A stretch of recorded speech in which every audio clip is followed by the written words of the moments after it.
Cluster بموں سے لیس خیبر شکن میزائلوں کے کامیاب اور تباہ کن حملے، ایران نے اسرائیل میں تباہی مچا دی۔ تازہ ترین صورتحال کیا ہے؟ عامر رضا سے بات کرتے ہیں۔ عامر بھائی، خیبر شکن میزائل آپ اکثر اس کا ذکر کرتے ہیں، اس سے تباہی مچائی ہوئی ہے۔ لیکن خیبر شکن میزائل کا میں اس لیے تذکرہ کرتا تھا، یہ بنایا ہی اسرائیل کے لیے گیا ہے، یہ کسی دوسرے ملک میں انہوں نے فائر ہی نہیں کرنا ہے، اور یہ جو کلسٹر بموں سے لیس میزائل ہے، اس کو روکنے کی استطاعت جو ہے وہ اس وقت اسرائیل کے پاس نہیں ہے، اس لیے اس کے ڈیزائننگ میں اندر یہ چیز شامل تھی۔ اور کلسٹر بموں کے متعلق میں بتا دوں کہ ایک میزائل جب پھٹتا ہے تو اس کے اندر سے مزید بمز نکلتے ہیں، یہ بالکل ایسے جیسے آپ اس کو کارتوس سمجھ لیں، تو میزائلز کا کارتوس ہے، اس کے اندر سے کلسٹر بمز نکلتے ہیں اور جہاں جہاں جاتے ہیں تباہی و بربادی پھیلا دیتے ہیں، آگ لگ جاتی ہے اور وہاں پر بلڈنگز جو ہیں زمین بوس ہو جاتی ہیں۔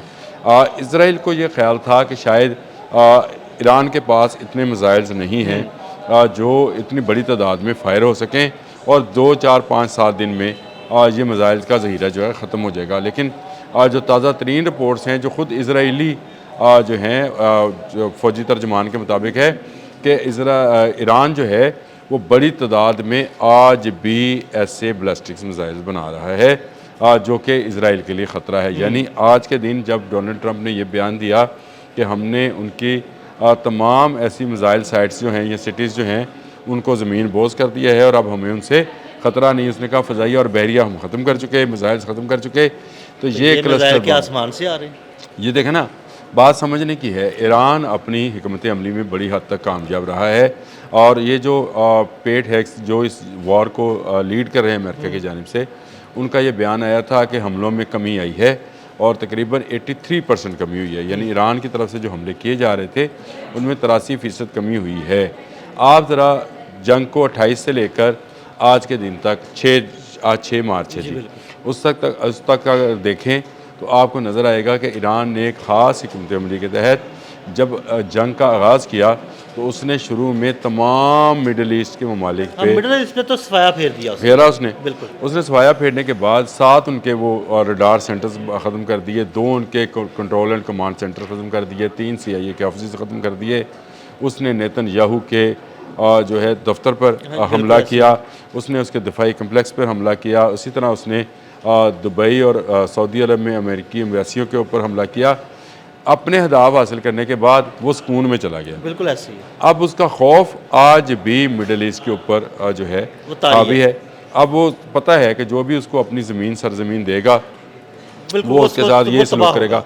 تو یہ جو 83% کمی کی پیٹ ہیگسٹ جو بات کر رہے ہیں، یہ شاید اس تناظر میں تو ٹھیک لگتی ہے کہ انہوں نے ایران نے مڈل ایسٹ کے ممالک پر حملوں کو روک دیا ہے، یا بہت ہی محدود پیمانے پہ کر دیا ہے۔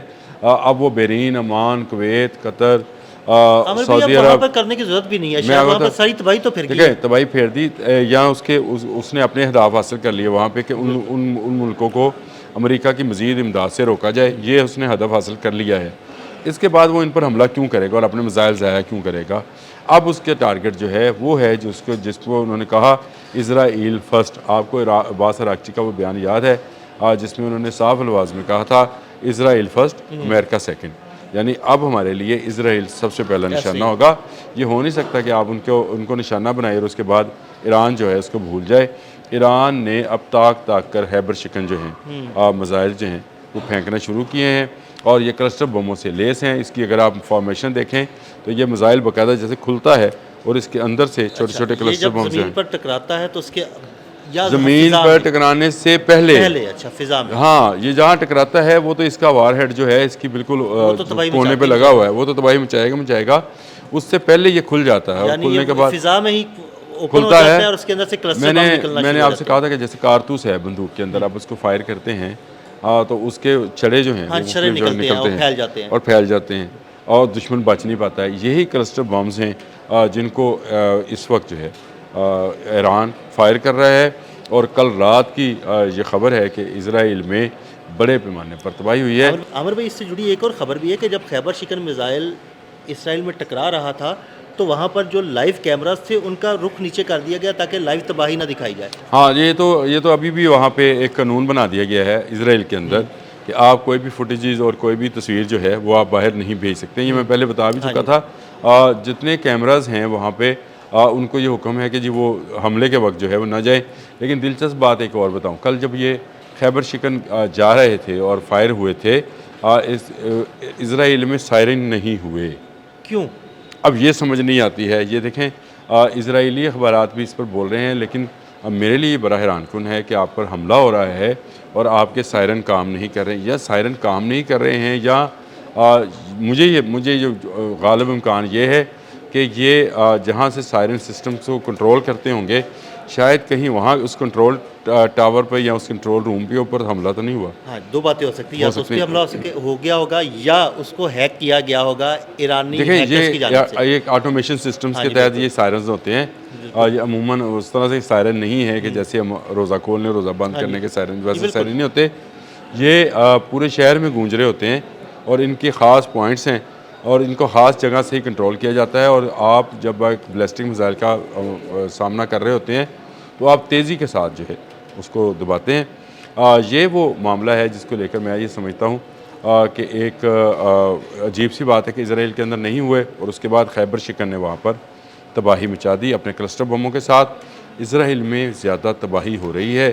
ہاں, مغربی میڈیا اس کو چھپانے کی کوشش کر رہا ہے کیونکہ اس سے مزید پینک پھیلے گا. پہلے ہی امریکہ کے اندر اگر آپ ذرا دیکھیں, تصور کریں کہ اس وقت بھی آوازیں اٹھنا شروع ہو گئی ہیں, اور امریکہ میں بھی اس کو وار آف اسرائیل کہا جا رہا ہے کہ یہ امریکی جو فوجی جہاں پر مر رہے ہیں وہ اسرائیل کی وار لڑ رہے ہیں.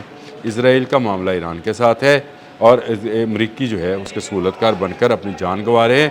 اس پر میں ابھی ایک خاتون کی ویڈیو دیکھ رہی جو آنسو بہا رہی تھی اور باقاعدہ ایک سرکاری آفس کے اندر موجود تھی, اور وہ یہ بات کہہ رہی تھی کہ ہمارے بچوں کو ایران کے سامنے دھکیل دیا گیا ہے. تو اس کا مطلب یہ ہے کہ ایران نے بڑے پیمانے پر تباہی مچائی ہے. ہاں, اس کی رپورٹنگ جو ہے وہ بالکل ایک ڈیفرنٹ انداز سے آتی ہے. رپورٹنگ اس انداز میں آ رہی ہے کہ جیسے ایران میں تہران میں کل تک جو ہے وہ 2000 کے قریب حملے ہوئے ہیں, اور وہاں پر تمام بحریہ اور تمام فضائیہ اور تمام پاسداران جو ہیں وہ ختم کر دیے گئے ہیں. اور دوسری طرف جو ہے اور بھئی یہ پروپیگنڈا ہوا رہا ہے نا. ابھی سے 15 منٹ 20 منٹ پہلے رائٹرز نے کردوں کے حوالے سے نئی سٹوری بھی یہ فائل کی ہے, اور اس میں بھی اس نے وہی ہم نے کل بات کی تھی, تو کردوں میں ہم نے کل بات کی, اس نے یہ سٹوری فائل کی ہے کہ اگین رابطہ کیا ہے کردوں کے ساتھ کہ آپ زمینی حملہ شروع کریں. اور یہ ایرانی کو تیار نہیں ہے, یہ ایرانی کرد ہیں. کل جو ہم نے سٹوری کی تھی وہ عراقی کرد تھے جن کو کہا گیا تھا اب ایرانی کردوں سے کہا گیا ہے کہ وہ تہران کی طرف مارچ کریں, ہم آپ کو پروٹیکٹ کریں گے اور آپ جا کر وہاں پہ رجیم چینج کر لیں. اصل معاملہ رجیم چینج کا ہے جو وہ نہیں کر پائے ہیں. ہدف کیا تھے, اس کی ایٹمی سائٹس کو ختم کیا جائے, آپ نہیں کر پائے. آپ اس کے میزائل سٹیز کو تباہ کر دیں, آپ نہیں کر پائے. اس کے بعد آپ کا خیال تھا کہ رجیم چینج ہو جائے گی علی خامنئی کی شہادت کے بعد, وہ آپ آج کے دن تک یعنی آج 7واں روز ہے آپ نہیں کر پائے. تو یہ اس وقت ایران جو ہے جس اسٹریٹجی آف وار کے ساتھ میدان میں ہے, میرا خیال ہے امریکہ کے لیے ایک لمبی جنگ جو ہے سامنے کھڑی ہے, اور اتنی لمبی جنگ لڑنا جو ہے امریکہ کے بس کی بات نہیں ہے. روئے گا, ابھی تو اور مزید روئیں گے, کیونکہ جو خبریں امریکہ سے آ رہی ہیں ان میں اختلافات بھی شامل ہونے شروع ہو گئے ہیں, کیونکہ جیسے جیسے جنگ بڑھتی ہے ویسے ویسے آپ پر پریشر بڑھتا ہے. اور ابھی آئل کا پریشر جو ہے اس نے مزید انہانس ہونا ہے, اور اس آئل پریشر میں جس طرح سے اس نے انڈیا سے کہا ہے کہ وہ رشین آئل جو ہے اس کا استعمال کر لے, یہ باقیوں کو بھی اس کو اجازت دینا پڑے گی. اور میں یہ سمجھتا ہوں کہ یہ کرائسس جو ہے امریکہ کے لیے, میں پہلے بھی ایک دفعہ پرسوں شاید میں نے یہ بات کی تھی کہ ایک فنانشل پریشر جو ہے وہ ڈونلڈ ٹرمپ پر حاوی ہے, اور اس پر مزید پریشر جو ہے آئے گا. وہاں کے جو انڈسٹریلسٹ ہیں, وہاں کے جو تاجر ہیں, جو اس جنگ سے متاثر ہیں, جو اس جنگ کے سے پہلے مڈل ایسٹ سے پیسہ کما رہے تھے, ان کا کاروبار بھی جو ہے وہ تباہ ہو رہا ہے. تو میرا خیال ہے آہستہ آہستہ یہ پریشر مزید بلڈ ہوگا. اگلے مزید چند روز میں ایران کی حکمت عملی اگر یہی رہی تو میں یہ سمجھتا ہوں کہ امریکہ مزید دباؤ کا شکار ہو سکتا ہے. بہت شکریہ عامر بھائی. عامر بھائی نے تازہ صورتحال سے آپ کو آگاہ کیا کہ کیسے ایران نے خیبر شکن میزائلوں اور کلسٹر بموں سے اسرائیل پر حملہ کیا اور اس پر کیا تباہی مچی. عدیل احمد اور عامر رضا کو اجازت دیجیے گا. اللہ حافظ.